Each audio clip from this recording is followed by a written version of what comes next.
ก้นสามก้อนในสัตว์ป่านเฮาก้นก็หมายหนึ่งเหมือนมันซ้ำแต่ยักด้วยส่องขึ้นหางเสาเก่าอันสร้างเฮ็ดปันเฮาหันขึ้นเพราะว่าเสาเก่าได้ลีที่นั่นที่เป็นหนังอ้อยก็อำนันก้นอันยามผู้ซักกันมาปียาวข้าวหือในกาก้นเจ้านั้นเขาเป็นไว้ก้นเหนียวหือเป็นก้นดีมีเมตตาอำนันเป็นก้นมีต่อซ่า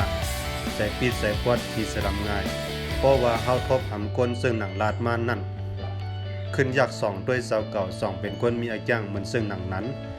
นั้นก้นหมางก้นในยามขีเนกเด็กเตงดูลายเหนือเฮามาลายเมื่อลายปอกสังว่าเจ้าเก่าผู้หันถึงขึ้นลองตั้งเฮ็ดสร้างอำดีในสั่งฮัดต่อสู้บุญดาไหลมาลองร้อนแล้วเลยลองเป็นเป้งนั่นก้นก็หมายสองก้นเหมือนหวยเสียงวิเศษแมจิเคิลมาเบอร์มันนั่งก้นอันเฮาทบยาเลยใกล้ๆหันตั้งยามสาลิตาที่เขาเฮ็ดอยู่เสื้อนั่นเมื่อนามะสังว่าเจ้าเก่าเฮ็ดเหมือนเขานั่นก็ที่เป็นเหมือนเขากล้วยหนังเก่าที่แดงมันเหมือนหนังก้นขี้ข้างเหตุการณ์ก้นใกล้กินเหล้าก้นใกล้ต่อพ่ายก้นให้นางยิงอำนั้นให้คนซ้ายเขาเสื้อนั้นวันคืนในเขาคัดใส่เหตุการณ์ตั้งดีตาให้เพราะว่าเจ้าเก่าขึ้นใหญ่เตื้อต้อนแลนาเฮือดตาเย่เจ้าเก่าพอขึ้นใหญ่กัดเย็นความกล้วยหูจักลองกินลองนอนลองเปียวลองซื้อหลายๆนั่นกล้วย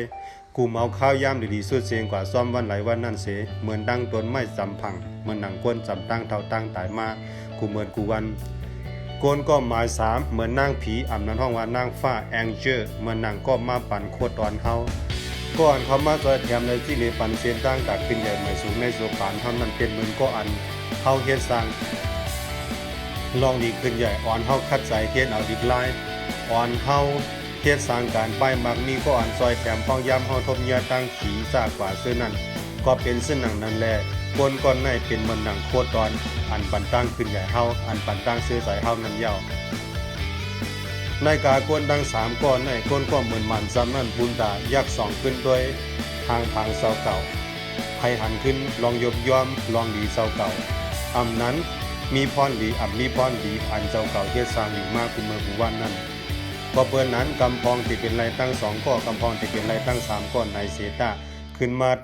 สอนด้วยเพราะว่าเสาเก่า2เฮาซ้ำเป็นเหมือนก้นเหมือนหม่ำจำยัก2หันขึ้นตัวเสาเก่านั่นหือ2เสาเก่าเป็นเหมือนหนังหวยแสงวิเศษเปิ้งแรงทองปันเส้นตั้ง4ปันเส้นตั้งจากขึ้นใหญ่ใหม่สูง2เสาเก่าเป็นก้นมีสาลิตาตั้งยามดีเส้นตั้งตาฮอดถึงลองขึ้นใหญ่กัดเย็นเส้นนั้นมุงวางไว้เสาเก่านั่น2ปาฮอดถึงที่เยื่องหมายไหลลื่นสุดใน2เสาเก่าเป็นเหมือนนางผีผู้อันใจดีเมตตาไปลุ่มลาซอยแถมเปิ้นพองยามตกตั้งหยาบผืดเหมือนหนังไปบันแห้งใสเมื่อเปิ้นโตกินไปยินจมถ่อมเมื่อเปิ้นไหลหลีไปเฮกังปันลองขี่เมื่อเตญาเพไปมนเมปันเปิ้นเมื่อเขามีลองยบยอมซากกว่าเสื้อนั้นร่อนความลึกของความทึกอันข้าเฮาเอามาลาดเมปันในยุ่มยำว่าได้เป็นหนังสายเลี้ยงได้เป็นหนังแห้งใสได้เป็นน้ำใสอ่อนคือใสไว้ในกองคำมาชาดำไว้ปันบุญดาพี่น้องเฮาเขาตั้งเสียงในทิมตัวนำเสียมหวานกันกูก็กูกวนอยู่ขาอ๋อไม่สูงขา